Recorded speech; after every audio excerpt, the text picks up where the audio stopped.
नमस्कार दोस्तों, आज की इस कहानी में आप सभी लोगों का स्वागत है। मैं जब अपनी सौतेली बहन के कमरे में गया तो देखा वह अपने मोबाइल में वह वाली वीडियो देख रही थी और उस वीडियो की आवाज़ भी तेज थी। मैंने कहा, दीदी तुम यह सब क्या देख रही हो? तो वह बोली, दरवाज़ा बंद करके आओ, तुम भी देखो, बहुत मज़ा आएगा। मैंने कहा, दीदी तुम यह सब कब से देखने लगी? दीदी बोली, अभी कुछ महीने पहले से देख रही हूँ, बड़ा मज़ा आता है और अभी यह सब नहीं देखूँगी तो आगे चल के जब मुझे करना होगा तो कैसे करूँगी? मैंने कहा, कम से कम आवाज़ तो धीमी कर दो, कहीं मम्मी ने सुन लिया तो तुम्हारी खैर नहीं। दीदी बोली, बिना आवाज़ के देखने में समझ में नहीं आता। मैंने कहा, तो फिर ईयरफोन लगाकर देखा करो। दीदी बोली, ईयरफोन था लेकिन चूहे ने काट दिया, जब मार्केट जाऊंगी तब दूसरा खरीदूंगी। दीदी अभी तुम्हें यह वीडियो नहीं देखनी चाहिए। तो दीदी बोली, क्यों? अब तो मैं पूरी तरह जवान हो गई हूँ। तभी मम्मी मुझे बुलाने लगी। दीदी बोली, भाई तुम मम्मी से इस वीडियो के बारे में कुछ मत बताना। मैंने कहा, ठीक है। सच बात यह थी कि मैं अपनी सौतेली बहन को बहुत पसंद करता था और उसको अपनी बाँसुरी के धुन पर नचाना चाहता था। जब मैं मम्मी के पास गया तो मम्मी बोली, बेटा मैं और तुम्हारे पापा शहर जा रहे हैं कपड़े खरीदने, तो तुम और सोनम घर में रहना और घर की देखभाल करना। मैंने कहा, ठीक है मम्मी, मैं सब संभाल लूँगा। उसके बाद मैं दीदी के कमरे में गया। मैंने कहा, दीदी मम्मी पापा शहर कपड़े खरीदने जा रहे हैं। दीदी बोली, अच्छा फिर तो आज बड़ा मज़ा आएगा। दीदी बोली, चलो हम दोनों साथ में बैठकर मूवी देखते हैं। मैंने कहा, हाँ चलो। उसके बाद हम दोनों कमरे में जाकर वह मूवी देखने लगे। कुछ देर देखने के बाद दीदी बोली, भाई अगर हम दोनों वह सब करें तो कैसा रहेगा? मैंने कहा, ठीक रहेगा, लेकिन मुझे थोड़ा डर लग रहा है। दीदी बोली, किस बात का? मैंने कहा, कहीं अगर यह सब मम्मी पापा को पता ना चले, नहीं तो वह हमें बहुत पीटेंगे। दीदी बोली, एक काम करते हैं, हम दोनों यह बात मम्मी पापा को कभी नहीं बताएंगे। मैंने कहा, ठीक है, फिर तो आज बहुत मज़ा आएगा। उसके बाद हमने दरवाज़ा बंद कर दिया। करीब 1 घंटे बाद हम दोनों बाहर निकले। मैं और दीदी दोनों पसीने से भीग गए थे। तो भाई लोग, कैसे हैं आप लोग?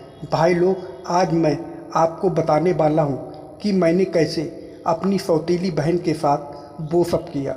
तो कहानी को पूरा आखिरी तक ज़रूर सुनना, क्योंकि आगे की कहानी सुनकर आपका दिल गार्डन गार्डन हो जाएगा। भाई लोग, मेरे घर में मेरे मम्मी पापा और मैं रहता था। मेरे पापा ठेकेदारी का काम करते थे। उन्होंने 2 शादियाँ की थी। उनकी जो पहली पत्नी थी वह मेरी माँ थी, लेकिन एक बीमारी के कारण वह मुझे बचपन में ही छोड़कर चली गई थी। उसके बाद मेरे पापा ने दूसरी शादी कर ली थी। अब मैं जिसके साथ रहता हूँ यह मेरी सौतेली माँ है। उनकी एक बेटी है जो मुझसे 1-2 साल बड़ी है। मैं उनको दीदी कहता हूँ।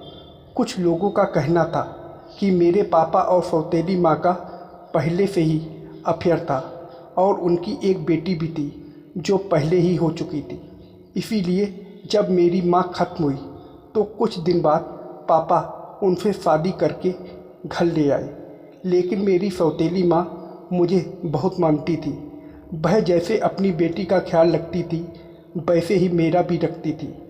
मैं और मेरी सौतेली दीदी एक ही कमरे में सोते थे। धीरे धीरे समय बीत रहा था। अब मैं और मेरी दीदी पूरी तरह जवान हो गए थे। एक दिन शाम को मेरे साथ घर के सभी लोग बैठकर खाना खा रहे थे। मैंने देखा पापा थोड़े उदास लग रहे थे। मैंने पूछा, पापा क्या बात है, तुम उदास लग रहे हो? तो पापा बोले, हाँ बेटा, करीब 1 महीना होने वाला है, लेकिन काम धाम कुछ नहीं चल रहा है। अब तो घर का खर्चा चलाना भी भारी पड़ रहा है। कुछ दिन बीतने के बाद मेरे मन में आया कि मैं भी कुछ करूं, जिससे पापा को थोड़ा आराम मिले। एक रात मैं और दीदी जब सो रहे थे तब मैंने कहा, दीदी अब हम दोनों जवान हो गए हैं, अगर तुम बुरा ना मानो तो एक बात कहूँ, दीदी बोली हाँ कहो। मैंने कहा दीदी अब मेरा वो सब करने का बहुत मन करता है। दीदी बोली अच्छा तो इसमें मैं क्या करूं? मैंने कहा अगर हम दोनों वो करें तो कैसा रहेगा? दीदी बोली अब आए ना लाइन पे, इसीलिए उस दिन मैं तुम्हें वो वीडियो दिखा रही थी। मैंने कहा लेकिन दीदी उस दिन मुझे लगा तुम वो वीडियो ऐसे ही दिखा रही हो, इसलिए मुझे थोड़ा अजीब लग रहा था। लेकिन कल रात जब पापा का उदास चेहरा देखा तो मेरे दिमाग में आइडिया आया कि अब जो हम दोनों वो सब करेंगे तो इससे पापा को भी हेल्प मिलेगी। दीदी बोली वो सब तो ठीक है, लेकिन क्या पापा हम दोनों को वो सब करने देंगे? मैंने कहा तुम ठीक कह रही हो, अगर पापा को यह बात पता चली तो वह हम दोनों को जान से मार देंगे। दीदी बोली अगर मेरे हिसाब से चलो तो हम वह सब भी कर लेंगे और पापा को पता भी नहीं चलेगा। मैंने कहा लेकिन कैसे दीदी? दीदी बोली जो हमारा पीछे वाला कमरा है हम उस कमरे का सारा सामान ऊपर वाले कमरे में शिफ्ट कर देंगे और उसी कमरे में हम दोनों वो सब करेंगे। मैंने कहा दीदी एक ना एक दिन तो मम्मी पापा को यह बात पता चल जाएगी, तब हम क्या करेंगे? दीदी बोली जब पता चलेगी तब देखा जाएगा, लेकिन जब हमारा काम सफल हो जाएगा तो मम्मी पापा को भी हम पर गर्व होगा। उसके बाद हम वह सामान लाए जिसकी हमें ज़रूरत थी। फिर हम उस दिन का इंतज़ार करने लगे जिस दिन घर में मेरे और मेरी दीदी के अलावा और कोई ना हो। फिर एक दिन वह घड़ी आ गई जिसका मुझे और दीदी को बेसब्री से इंतज़ार था। मम्मी पापा शहर गए थे कपड़े खरीदने। अब मैं और दीदी घर में बिल्कुल अकेले थे। मैंने कहा दीदी चलो हम जल्दी से वो करने के लिए कमरे को खाली करेंगे। उसके बाद हमने कमरा का सारा सामान ऊपर वाले कमरे में शिफ्ट कर दिया। मैंने कहा दीदी तुम पहले कभी की हो या पहली बार है? दीदी बोली आज मैं पहली बार करूँगी। और तुम बताओ तुमने कभी किया है? मैंने कहा मेरा भी पहली बार होगा। उसके बाद मैं ज़मीन पर चटाई बिछाने लगा। दीदी बोली अब जाओ जल्दी से सारा सामान लेकर आओ। उसके बाद मैं सारा सामान ले आया। दीदी बोली दरवाज़ा बंद कर दो। मैंने कहा जब घर में हमारे अलावा कोई नहीं है तो किस बात का डर है? दीदी बोली फिर भी बंद कर दो, तब हम अच्छे से कर पाएंगे। उसके बाद मैंने दरवाज़ा बंद कर दिया और हम दोनों करने लगे। 1 घंटे बाद हम दोनों कमरे से बाहर आए। हम दोनों पसीने से भीग गए थे। दीदी बोली कैसा लगा? मैंने कहा दीदी सच में मज़ा आ गया। दीदी बोली अभी कुछ नहीं है, जब हमारे पास ढेर सारे पैसे आएंगे तब देखना और भी मज़ा आएगा। उसके बाद हमने कमरे में ताला मार दिया और बरामदे में आकर टीवी देखने लगे। मैंने कहा दीदी हमने जो माल तैयार किया है उसे सेल कैसे करेंगे? दीदी बोली उसके लिए हमें छोटी छोटी दुकानों पर संपर्क करना होगा और उनको अपना माल सप्लाई करना होगा। मैंने कहा ठीक है दीदी यह काम मैं कर दूंगा। दरअसल मैं अपनी दीदी के साथ कमरे के अंदर धूप बत्ती बनाता था। उसके बाद मैंने छोटी छोटी दुकानों पर जाकर अपना माल दिखाया। उन्हें हमारा माल बहुत पसंद आया और हमें 20,000 रुपये का आर्डर भी मिल गया।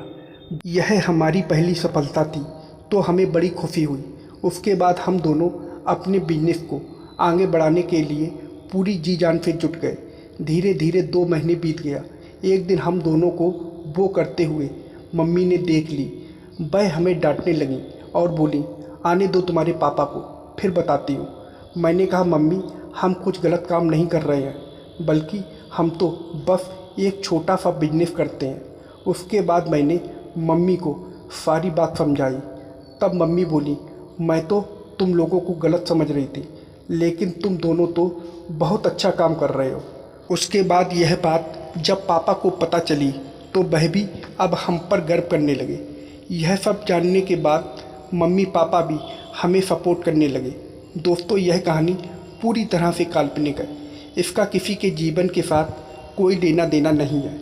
तो दोस्तों आप लोगों को यह कहानी कैसी लगी कमेंट करके ज़रूर बताइएगा और वीडियो को लाइक और सब्सक्राइब करना मत भूलिएगा। वीडियो को पूरा देखने के लिए आप लोगों का बहुत बहुत धन्यवाद।